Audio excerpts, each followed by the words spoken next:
Good afternoon and welcome to today's panel discussion on setting new athletic trainers up for success. My name is Larry Cooper.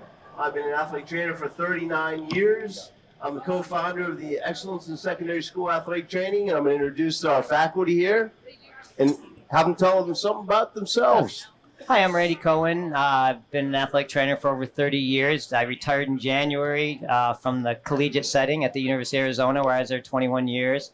Also co-founder with Coop with the Excellence in Secondary School Athletic Training program, and we're going to actually start the collegiate one coming up soon. So, very good. Well, I'm Kembra Mathis. I am an athletic trainer and medical professions instructor in Bentonville, and I've been doing this for 25 years. You're old. You're old. You're old. Dan Newman, an athletic trainer in the secondary school setting at Tulsa Union High School. Been in the profession for about 30 years and been at Tulsa Union for 23. All right, so welcome to today's panel. We want to set up new athletic trainers for success. It's a topic that myself and our panel are very, very passionate about because we think it's important to keep people in our profession. Our panelists and I are going to talk on real life experiences and observations we've had over the years.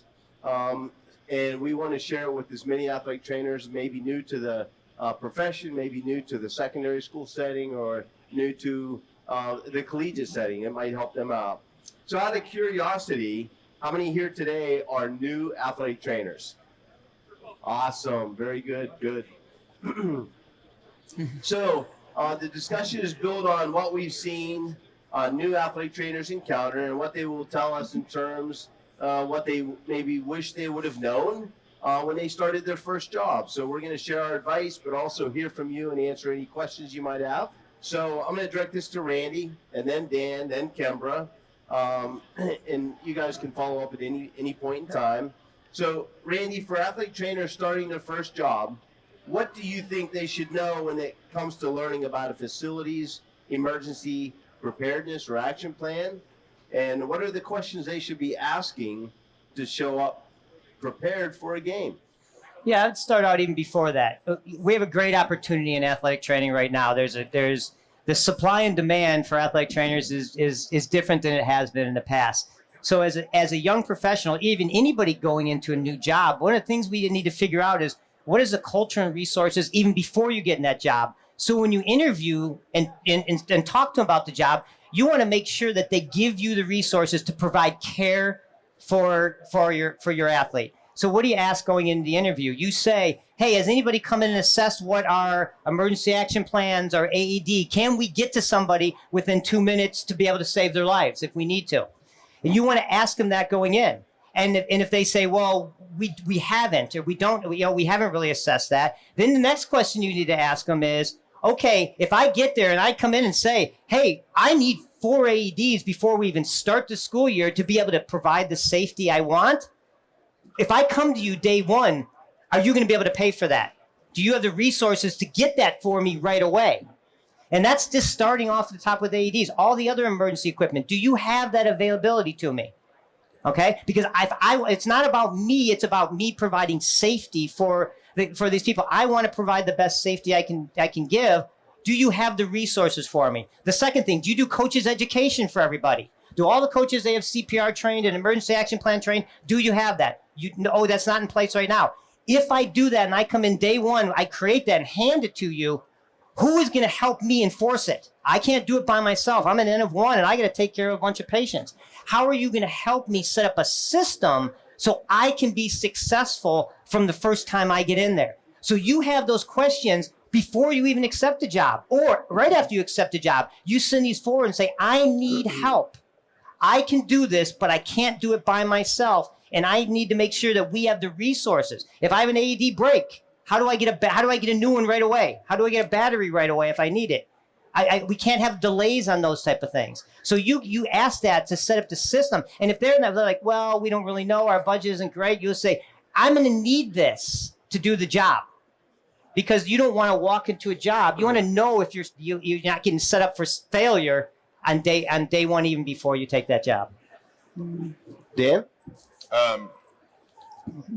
Randy said it all.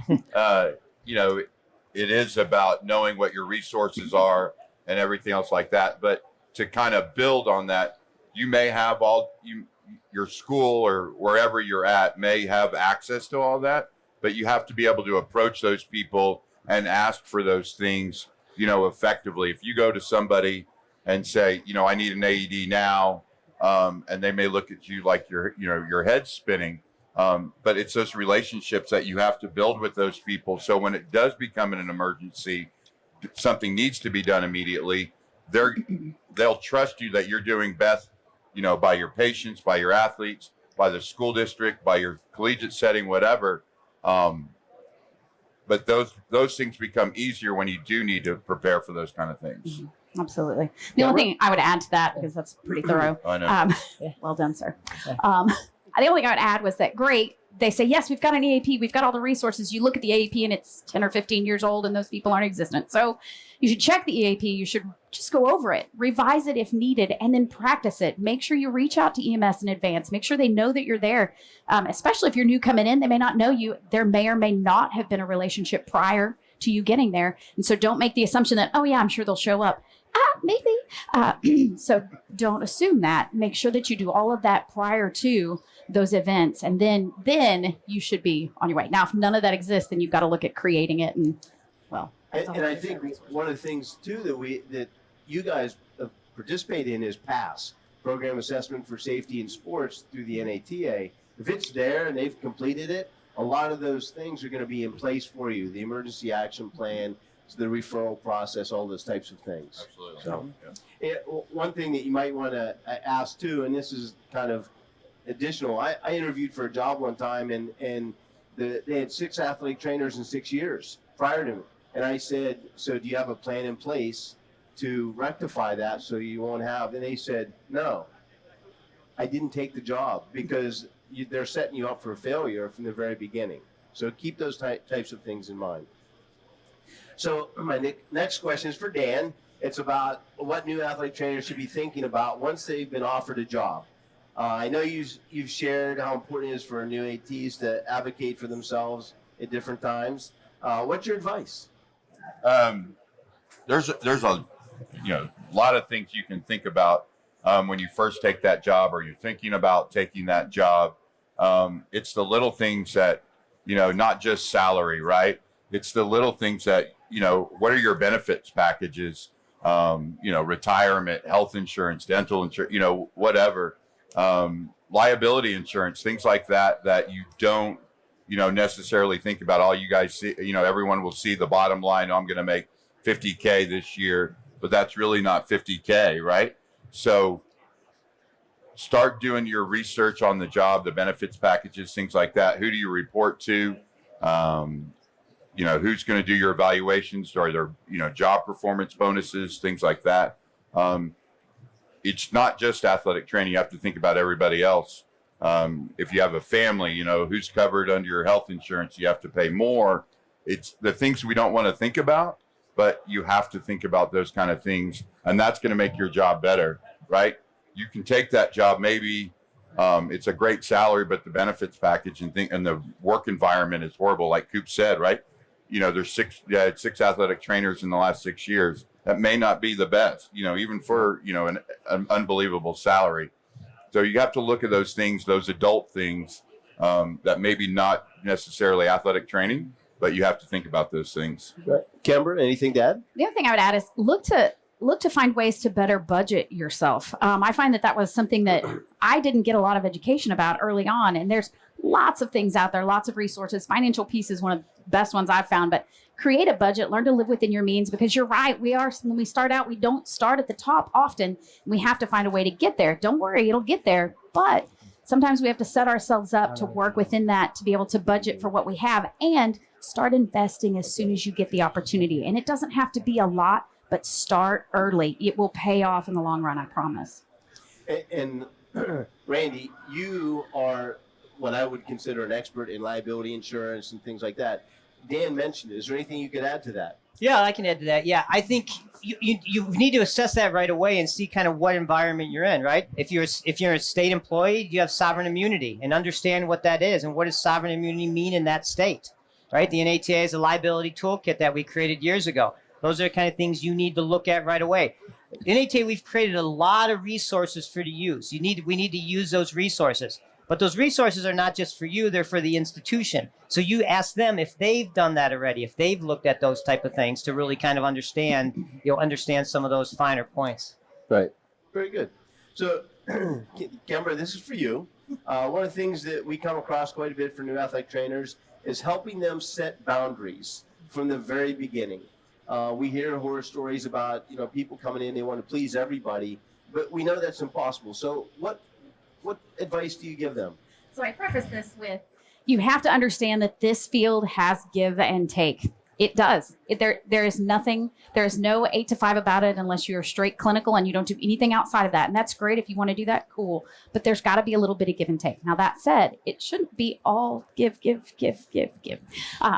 So my rule of thumb is after hours, I do not answer the phone. Like, I'm not answering. It can ring and it's fine. And if it's an emergency, they're going to leave me a message or they're going to text me 911 call back. And if they do, great, I'm going to respond to that. But otherwise, if it's you kind of have to prioritize those messages and those phone calls. Just because it rings does not mean you have to answer or respond immediately. Make sure that they understand your time is your time so that they value it as much as you do. If you don't value your time, they won't either. If you respond immediately or pick up that phone every single time, it will become an expectation. And over time, maybe right now it's great. Maybe you're single, you don't have anything going on, there's no family hanging out. You can answer the phone. You could, but doesn't mean you should.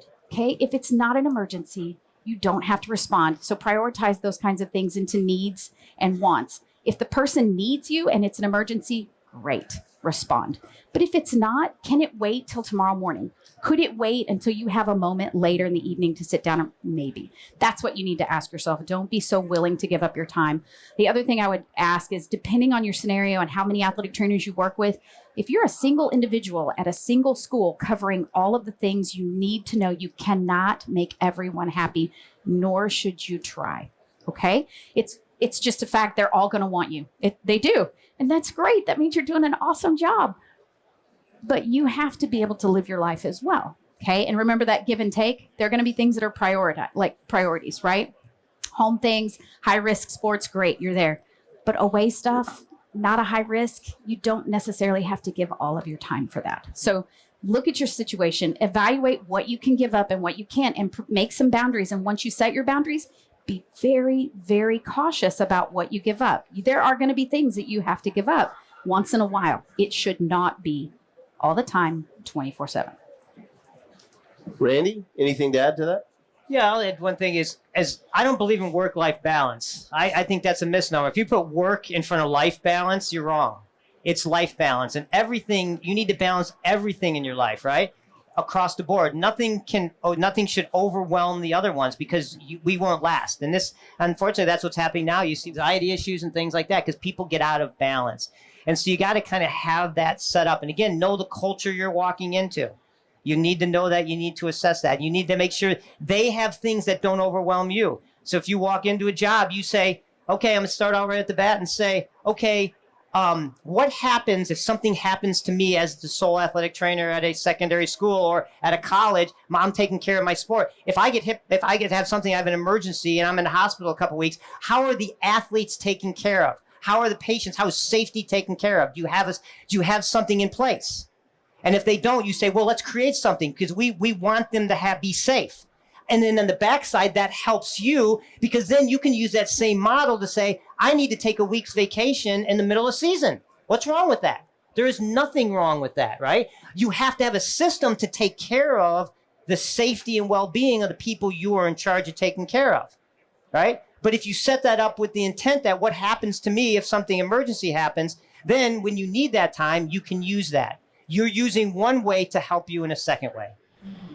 And just to add to that, if you're a teacher, you get sick days, you get personal days.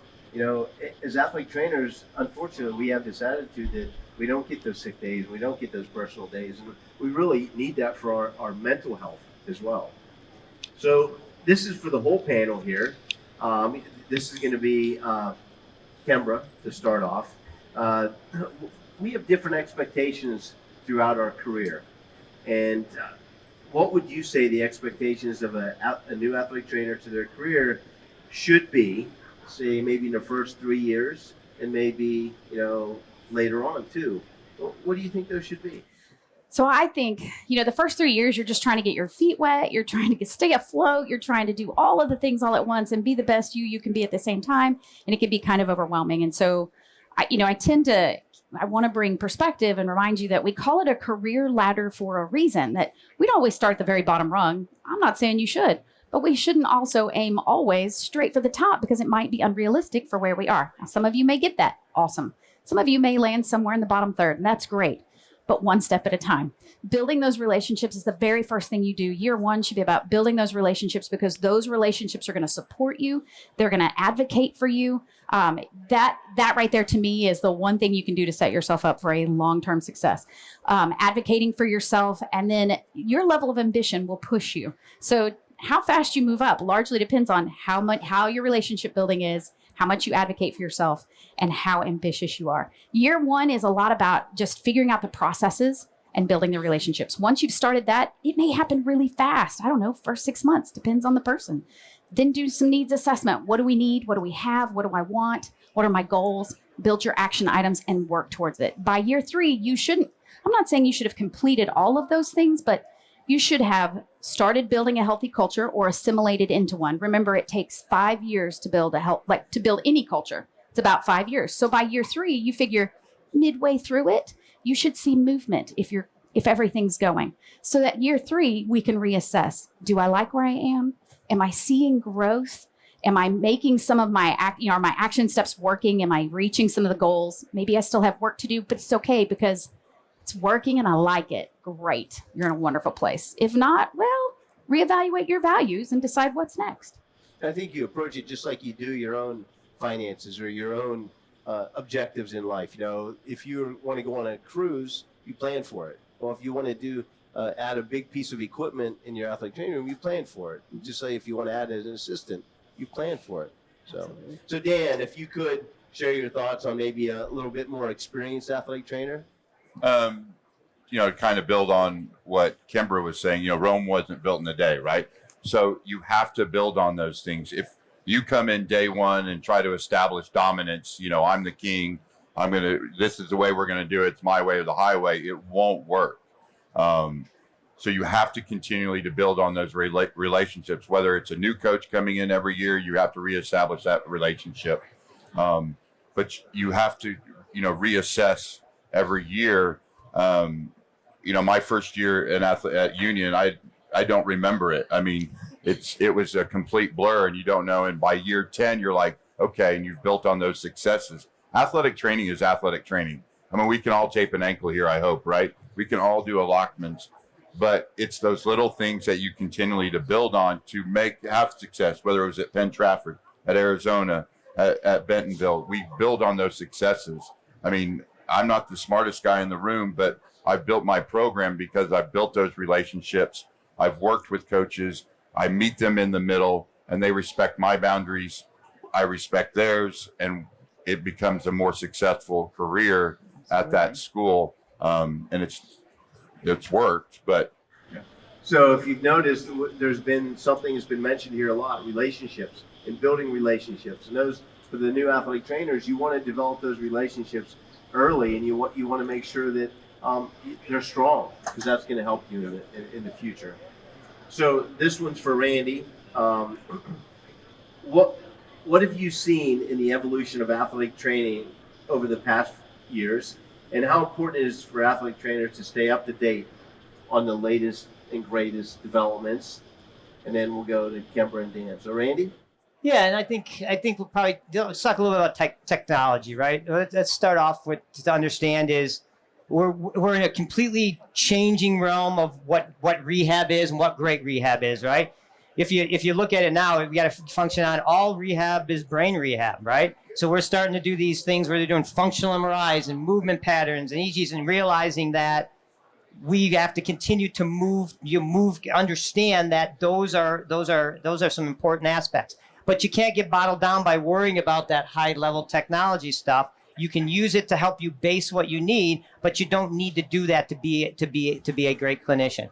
But the future of medicine across the board is going to be artificial intelligence. Okay. And we need to understand and embrace that right away. It's big data looking at things to make change, importantly, of what we need to do. We're going to do that with big numbers. You're going to you're going to know what the risk factors are. You're going to look at the numbers, and AI is going to eventually tell you what's the true risk factor of tearing your ACL. Then when we know that, how do we implement that? What's the true risk factor of people who have injuries in general, or even emergency situations? That's the future, and we're moving there very quickly, and it's going to happen very, very quickly. I think we need to embrace that, understand it's there, but also don't get bogged down where you need to have this fancy high-tech stuff and spend all this money to have that. But understand that it's going to help you, enhance you to do it without all that technology. So Randy, you mentioned data, right? What can a new athletic trainer going into their job do to help collect data and help them? Yeah.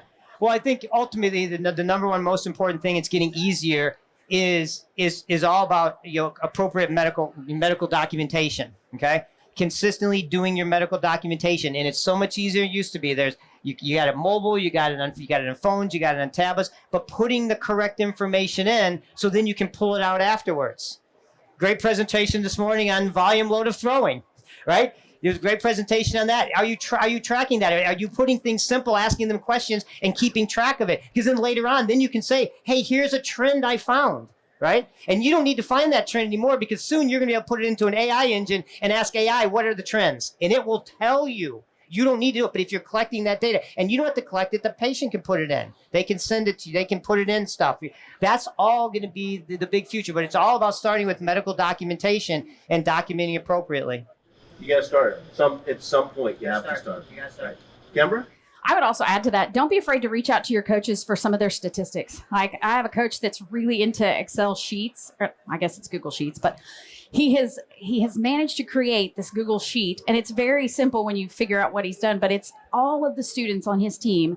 It's all of their stats, their lifting, their training and conditioning, all their drills, their skills. And we can take that and we work with it through the course of a season. And about midway through, we can take a look at it and see what our weaknesses are. We can see who's growing, who's not growing, and then we can assess how they are. I mean, for us, it worked as a preventative tool for the following year. It allowed us to assess his training and conditioning so that we don't have the injuries. And we had a great season, but it was just another great tool that I don't know that I had ever thought about going to a coach to ask for data before. So don't be afraid of that. So yes, technology is going to be big, but I cannot express to you enough in diving into those computers. Please come back up for air and talk to the people who made them.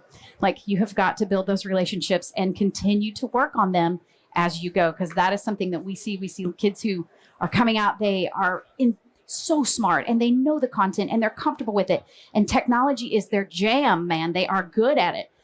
But that external interpersonal relationship is not always comfortable. And so please continue to work through that as well.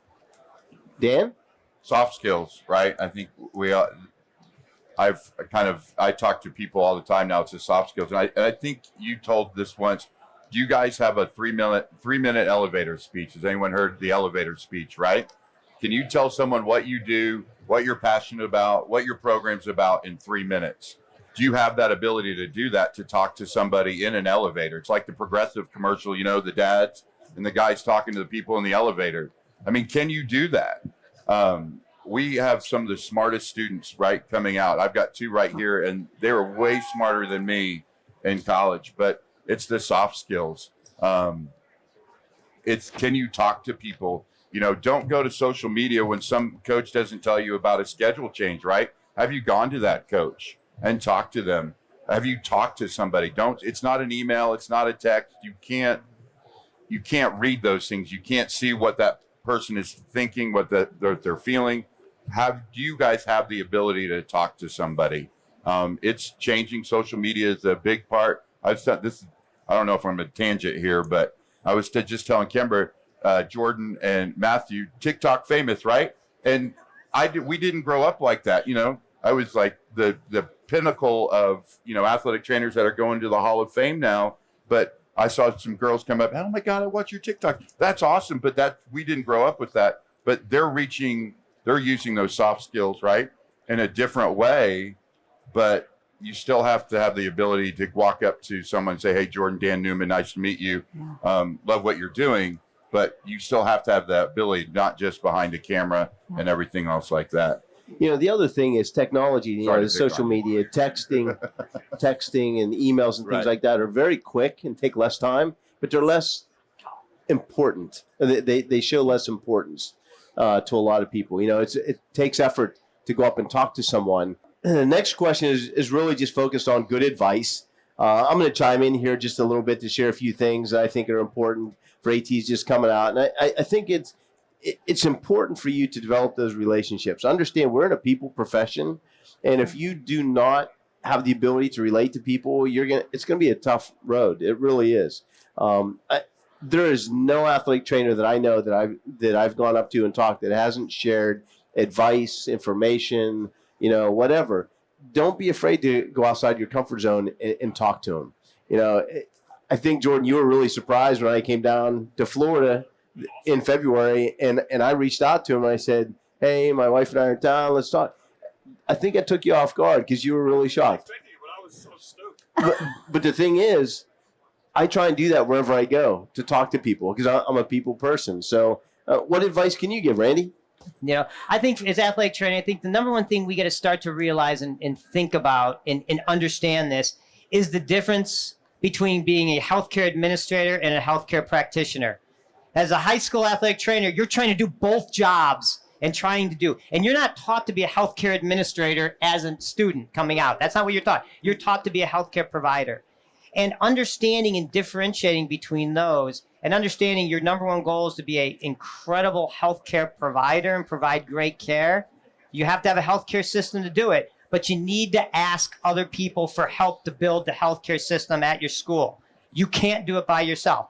Now, did all three of these do both incredible at the end of their career? Yeah.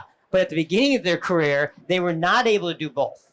Okay? And so you've got to kind of go in with the expectation is, hey, I need help on some of these administrative duties so I can provide great health care. Because for every minute I'm doing administration, I'm not providing health care. So I think understanding the distinct difference between those two things is vital as a young professional to start.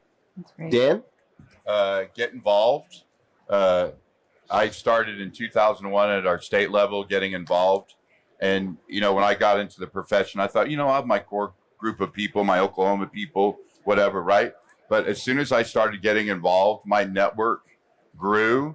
And it's pretty cool. So the last three NATA Hall of Fame members, I'm on their thank you list. So that's pretty awesome to me that because of my involvement and things like that, it makes the profession better. This profession will not get better unless the people that are in it now, the young people like you guys, us older people, eventually we're going to, be gone and we won't be able to do. So you get involved and continue to make this profession better. It will better your career. You'll meet amazing people. My network is now amazing.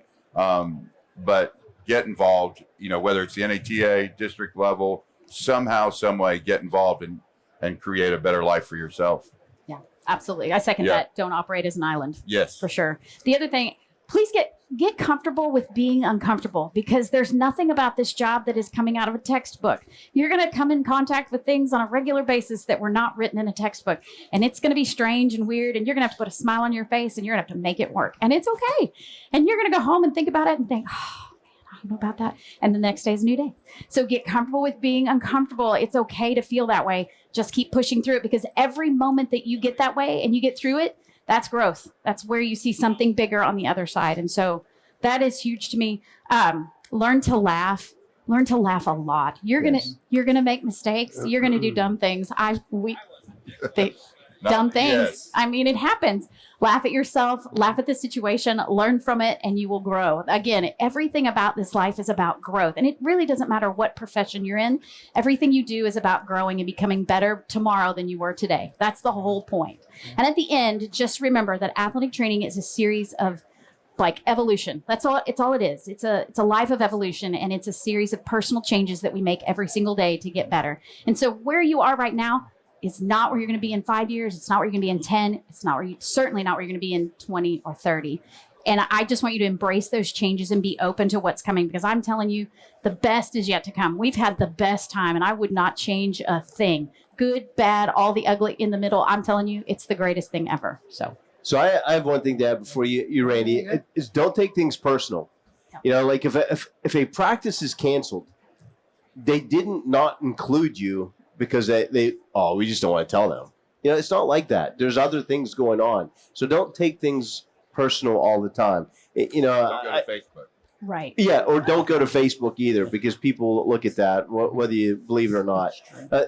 You know, if someone stands in front of you at a game, you know, and don't get mad. Go up and say, "Excuse me, if you could, I'm providing athletic health care to this venue. If you could please move to the side, I would appreciate it." Don't take it personal. Randy? Yeah, I'd also say it's not about you. Don't make it about you.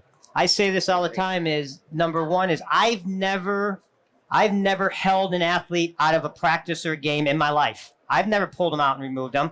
Have I assessed them, and could they not go because they weren't safe because of an injury? 100%, all the time. It's not about me. I'm not holding you. They were not safe to be able to participate. Okay? So it's not about, you know, so when you get that, you get that realization. It's not about you as an individual. It's about protecting the student athlete. I don't need this. I don't need time off. I need time so I can give the best health care, right? I need resources so I can provide them with their safety. It's not about you.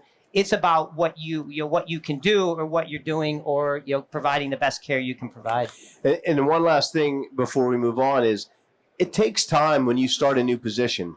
You have to go attend booster club meetings and things like that, and introduce yourself to parents, and make sure that you develop those relationships, because they're the ones who see you. And if you need something, we all know soccer moms get things done, so you can go to them, right?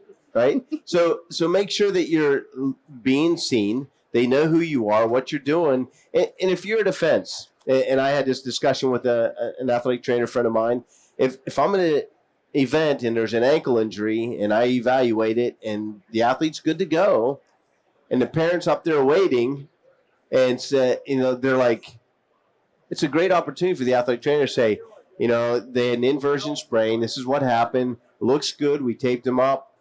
They're going to go ahead and go back to play if they can run, cut as normal. Don't be afraid to make those communications. That's very, very important. Develop those relationships with the parents.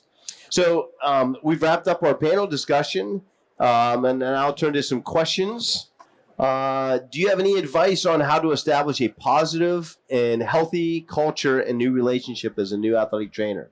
Kembra, you're excited. Go ahead. I like this. Okay, so we talked about this relationship thing. Remember that you are your own walking billboard. You are on all the time. Even when you think you're not on, if you're in public, you're on. So put a smile on your face, dress like you want to be treated, and move forward. When I talk about building the relationships, be approachable. Be somebody that I guess I would say convey that you're there to help them no matter what it is. Be available to them. Put that smile on. If you walk through halls or wherever with your face down and avoiding eye contact at all costs, you are not approachable and you are not available. You've got to be available, especially if you're working with minors and parents. I'm going to tell you right now, the key to all the things in a school is parents. And if you can wrap them around your finger by making contact with them and letting them know that you are there to do the best thing you can for their kid, whether that means sending them to your doc or their doc or whomever, whatever it may be, you are there to provide that care for them. And so don't neglect them. Don't hold them out. That is a big part of that. Work with your coaches, build that relationship, because if coaches know that you are on their side as well, it will help. I've always made a relationship with coaches, and the start of the season is I need to know what your goals are aside from just winning. Like, really, what do you have in mind for your players? What are your thoughts? Tell me your biggest fears. Let's talk about this now so that when it happens, we're all on the same page. And then we've always assessed afterwards. I need that coach or coaches to know that I have their best interest at heart just as much as the kids. That way we don't get into a battle of, oh, you're just doing this. No, we don't play that game. So build those relationships. And it starts simple. It's, I start with the secretary, I start with the janitor, I go with the coaches, and then hit the parents, go to all the parent meetings, like all the people. Anybody that looks like they've got a question and you think you might have an answer, can I help you with something? Maybe you can, maybe you can't, but you've introduced yourself. They now know who you are, and you can go on with your day. And if you have swag, a hat, something like that, you give it to the custodians, you give it to, people that are there helping you out. Well, that goes a long way. It really does. Dan, anything? What I've found is don't be afraid to give your number out, right? I think my number has in more phones than a bathroom wall, right? But a doctor told me this, and he gives his number out all the time. I said, do you want people to call you all the time? But what he's found is, and I've found this, if you have my number, it's there for you to use, but it's just the comfort of the parents, of the coaches, even an athlete, right? It's that comfort level, like, hey, I have that number in my phone for Dan. And if I need something, I'm going to use it. Sure, there's some stupid stuff that comes across my phone, but the parents feel more comfortable. It's you can always, not answer it, wait for a while, like Kembra was saying, right? But don't be afraid to give your number out. It works. It's just that comfort level. Randy? Well, I think ultimately for us is as long as they know you care, right? That's what's the most important thing. You care about them as a person. And that's everybody. That's the coach. That's the athlete. That's the parents. Everybody. You care about them as a person first. It's not about winning and losing or how good they are or how successful they are. It's if you care about them as a person. Yeah, you treat the athlete before you treat the injury, right? Yeah. Right. So the other thing was mentioned here is find a mentor. Okay. So we've made it. The NATA has made it incredibly easy to find a mentor. You can go on Gather. You can go on Pass. And I think that when you get into a school or a section or a district or whatever you call it, don't be afraid to go. And if you're traveling with football or basketball or whatever sport, introduce yourself. It was frustrating to me when I'd have new athletic trainers come to Penn Trafford. I'd go looking for them, and they're nowhere to be found. They're getting a drink or using the John or whatever. But never was there an effort on their part to find out who the athletic trainer was. I always went there, but sometimes you couldn't find them. If I go to a new school, I always did that. That's part of what we do. It's a communication. Developing those relationships. Anything about mentors you guys want to add? I would add that, so the mentor program is great if you have nowhere to start. You just really don't know where to go and you're just shooting in the dark. Go for it. I think it's awesome.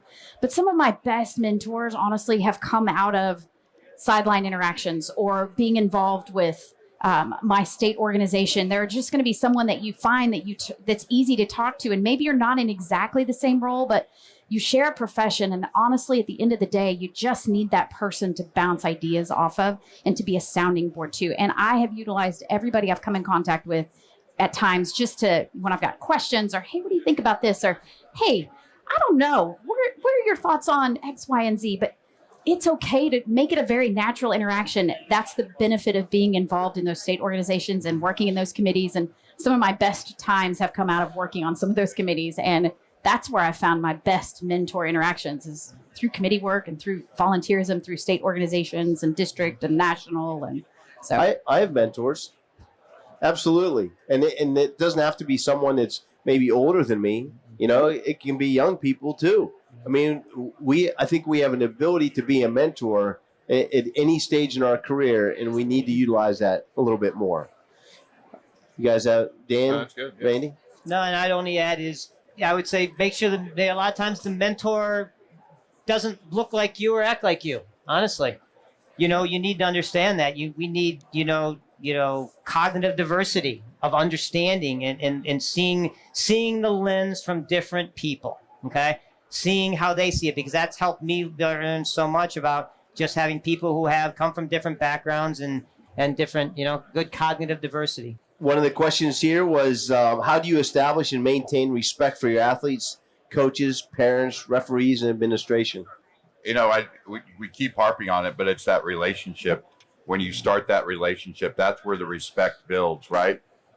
Where I found started working wrestling. I didn't know anything about wrestling, but I sat with the coach on the bench or at practice, and I started asking questions about wrestling or soccer, right? I mean, not everyone's a big soccer fan, but I started asking questions, and I became interested in their sport, and they felt, and that way I showed I cared.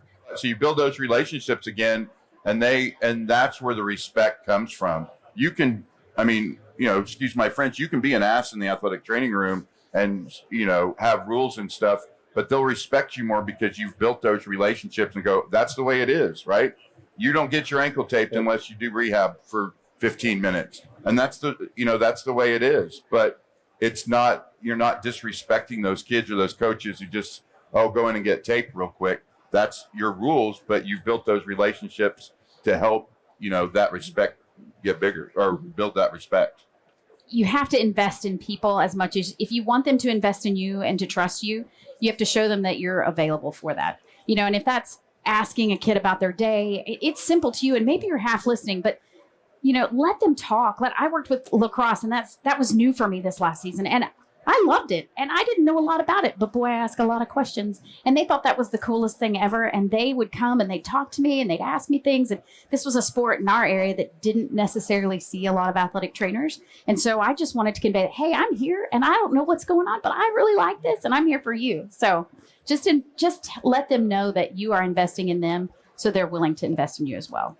Yeah, and I think it's a mindset to start. They're not an athlete. They're not a coach. They're not a parent. They're a person who is a coach, who coaches. They're a person who participates in athletics, right? So when you get to know and the person and you have you want a relationship with the person, because a lot of people want the relationship with the athlete. A lot of people want the relationship with the coach.